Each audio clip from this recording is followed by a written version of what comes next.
ہمارے چراغ اسی وقت روشن ہو سکتے ہیں جب خدا کا روح ہماری زندگیوں میں کام کرتا ہے۔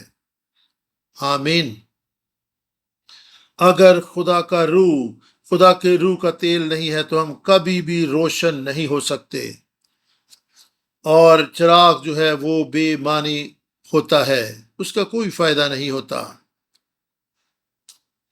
انسان کا ضمیر ایک ایسا وسیلہ ہے جو خدا کے روح کو حاصل کر سکتا ہے تاکہ ہم روشن ہو جائیں اور اس دنیا کے لیے نور ٹھہریں۔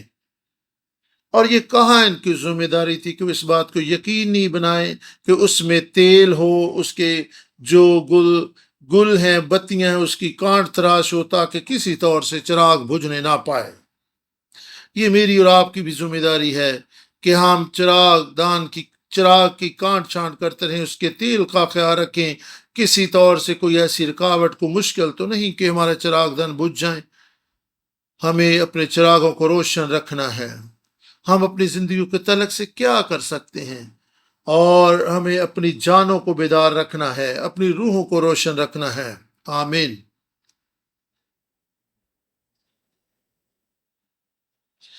سونے کا چراغ دان وہاں پر تھا، اور اس چراغ دان کی ذمہ داری تھی کہ وہ روشنی دے،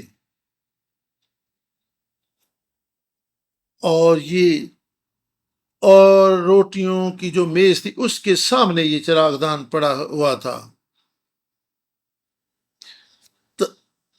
تاکہ چراغ کی روشنی جو ہے وہ نظر کی روٹیوں پر پڑتی رہے،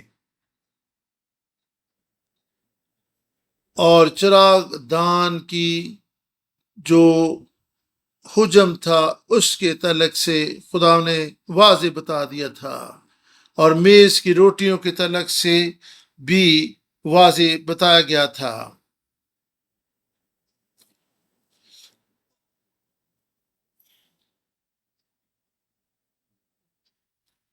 یہ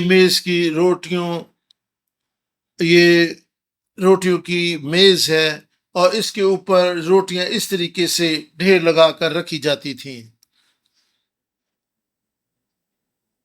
اور بائبل مقدس میں اس روٹی کو پکانے کے تعلق سے بھی ہدایت دی گئی تھی، اور کتنا آٹا لینا ہے، کتنا اس میں تیل، اور ساری چیزیں تفصیل سے بیان کی گئی ہیں۔ اور یہ ایسے نہیں کہ آپ ایسے ہی آٹا پکڑ کے روٹیاں بنا لیں، ساری ہدایت خداوند کی طرف سے دی گئی تھی، اور اس کے سائز اور روٹیوں کے حجم کے تعلق سے سب کچھ واضح کیا گیا تھا، اور اور 12 روٹیاں رکھی جاتی تھی، 6 ایک طرف اور 6 دوسری طرف،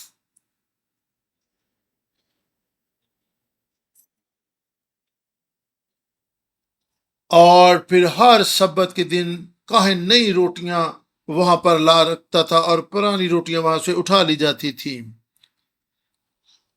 اور ہر اتوار پاسبان جو ہے خدا کا تازہ کلام، تازہ روٹی کلیسیا کے پاس لے کر آتے ہیں، اور یہ تازہ خدا کا کلام جو ہے یہ روٹی کی مانند ہے۔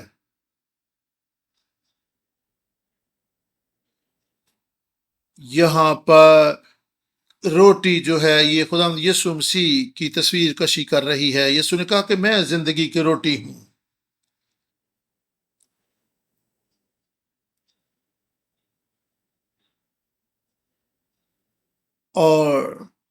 اور خدا نے کہا تھا کہ روٹیاں جو ہیں وہ مسلسل میز پر رکھی جائیں، اور اس کا مطلب یہ ہے کہ خدا کا کلام مسلسل ہمیں تقویت دیتا رہے، یہ ہماری زندگی کا حصہ بنتا رہے۔ 12 روٹیاں جو رکھی جاتی تھیں، اور یہ بنی اسرائیل کے 12 قبیلوں کی بھی تصویر کشی کرتی ہیں۔ نئے عہد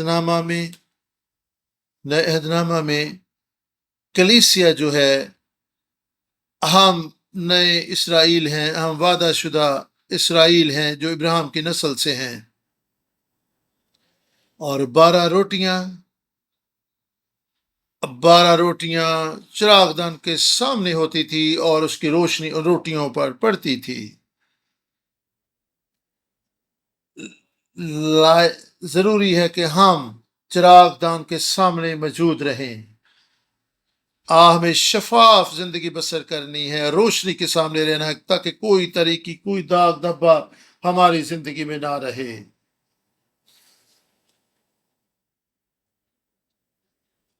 گنتی چھٹا باب 5 اور 6 آیت کو ہم پڑھیں گے،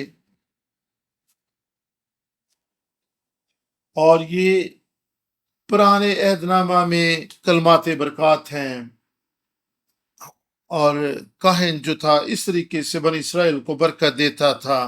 گنتی 6 باب 24، 25 اور 26 آیت۔ خداوند تجھے برکت دے اور تجھے محفوظ رکھے، خداوند اپنا چہرہ تجھ پر جلوہ گر فرمائے اور تجھ پر مہربان رہے، خداوند اپنا چہرہ تیری طرف متوجہ کرے اور تجھے سلامتی بخشے۔ اور پھر بخور کی قربان گاہ تھی۔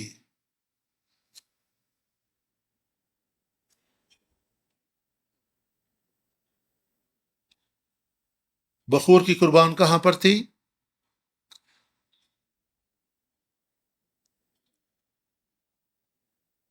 پاک ترین اور پاک مقام کے درمیان جو پردہ تھا اس کے سامنے بخور کی قربان گاہ تھی۔ اس تصویر میں بھی ہم دیکھ سکتے ہیں کہ بخور کی قربان گاہ کہاں پر تھی، اور یہ بخور کی قربان گاہ کی تصویر آپ کو دکھائی جا رہی ہے، اور یہ قربان گاہ تھی اور اس کے اوپر بخور دان تھا، اور اس میں بخور جلتا تھا اور خوشبو ہر سمت میں پھیلتی تھی۔ اور کفارہ کے دن جب کاہن پاک ترین مقام میں جاتے تھے تو یہ بخور اپنے ساتھ لے کر جاتے تھے، تاکہ اس بخور دان سے دھواں نکلے، خوشبو وہاں پر پھیل جائے۔ اور جب عہد کے صندوق تک پہنچتے تھے تو اگر کاہن کی زندگی میں کوئی گناہ ہوتا تو وہ وہیں مر جاتا تھا، اور یہ ہے بخور دان۔ اس کا کیا معنی ہے؟ بخور دان، بخور کی قربان گاہ، یہ بخور کیا تھا؟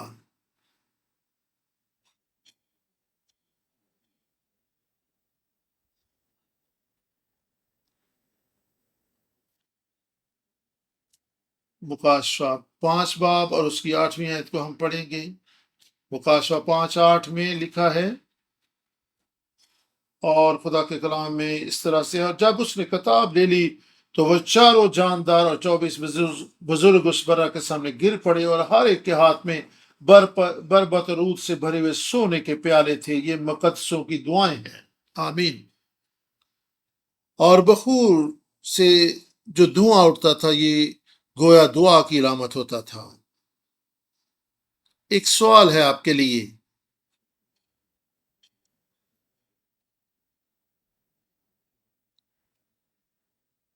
یہ پاک اور مقام کے باہر بالکل سامنے یہ بخور دان ہوتا تھا۔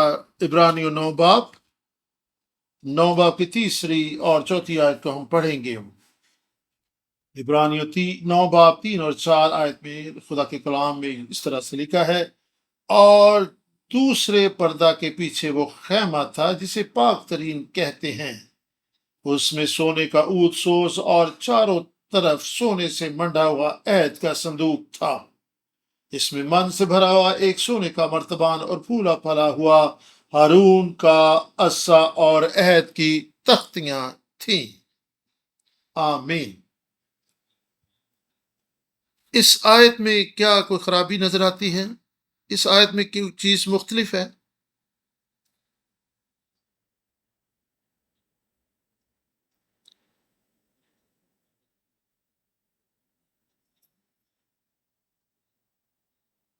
اور چراغ دان، اور پھر لکھا ہے کہ چراغ دان اندر تھا۔ یہاں پر کیا فرق ہے کہ یہاں پر لکھا گیا کہ چراغ دان اندر تھا، پاک مقام میں تھا۔ کیا بائبل مقدس میں کوئی غلطی ہو سکتی ہے؟ بائبل مقدس خدا کا لا خطا کلام ہے۔ اس یہاں پہ جو فرق نظر آ رہا ہے، یہ ہے کہ وہاں پر چراغ دان پاک مقام سے باہر تھا، میز کی روٹیاں بھی باہر تھیں، لیکن یہاں پر یہ سب کچھ ہمیں اندر نظر آ رہا ہے۔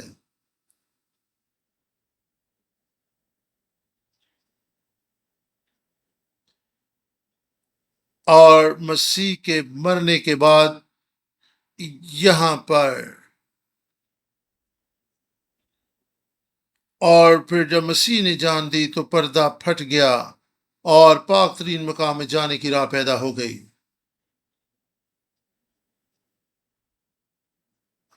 سردار کاہن کے تعلق سے بتانا چاہوں گا،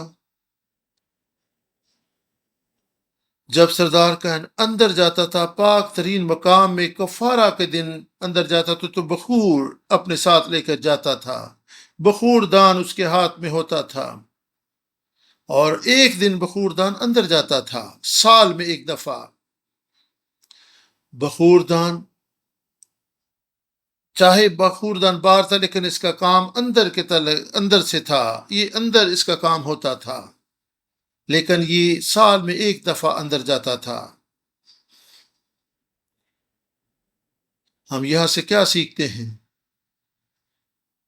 مقدسوں کی دعائیں، اگرچہ ہم اس دنیا میں رہتے ہیں، اور مقدسوں کی دعائیں جو یسوع مسیح کے نام سے کی جاتی ہیں، ہماری دعائیں، آپ کی دعائیں، اور پاک ترین مقام میں وہ پہنچتی ہیں، اور ہم اس دنیا میں رہتے ہوئے بھی پاک ترین مقام میں اپنی دعاؤں کے وسیلہ سے داخل ہو سکتے ہیں، اور یہ ہے دعا کی قوت۔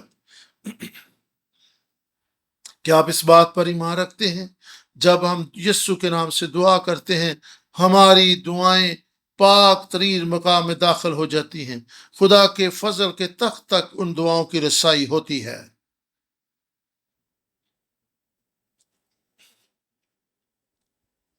اس کا مطلب ہے کہ ہم پاک ترین مقام میں داخل ہوں گے۔ یہاں پر دعا کی قوت اور قدرت ہمیں نظر آتی ہے۔ ہم زمین پر ہوتے ہوئے بھی دعا کریں تو وہ آسمانوں تک پہنچتی ہیں، خدا کے فضل تک پہنچتی ہیں۔ اس لیے ہمت نہ ہاریں، دعا کرنے میں جاں فشانی کریں، ثابت قدم رہیں۔